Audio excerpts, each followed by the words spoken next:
সকাল সকাল চলে এসেছি আপনাদের মাঝে নতুন বছরের শুভেচ্ছা জানানোর জন্য। মহান আল্লাহ পাক যেন আপনাদেরকে ভালো রাখেন, সুস্থ রাখেন এবং আপনাদের সকল ভালো চাওয়া পাওয়া যেন মনের আশাগুলো পূর্ণ করেন।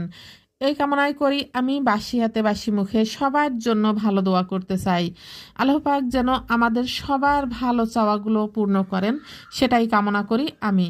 তো আমি আজকে রান্না করব ফুলকপি। ফুলকপিটা আমি কিভাবে রান্না করব, আর শীত যতদিন আছে ততদিন ফুলকপিটা চলবেই। তো ফুলকপির বলা ঠিক না, অবশ্য ডাটা কপি বললে ভালো হয়। তো ফুলের থেকে ডাটাটা অনেক বেশি। তারপরে এই কপিটা এত বেশি পছন্দ আমার ছেলের বাবার, ওনার মানে শীত যতদিন আছে এই কপিটা ততদিন থাকবে, ততদিনই কিনতে হবে, খেতে হবে। তো আমি ফুলকপিটা রান্না করছি, যদিও রান্না করলে সে একাই খায়, আমাদের মানে আমি ছেলে কেউই খায় না। তবু তার অনেক পছন্দের একটা তরকারি। তো আমি এভাবে রান্না করে দিচ্ছি মাছ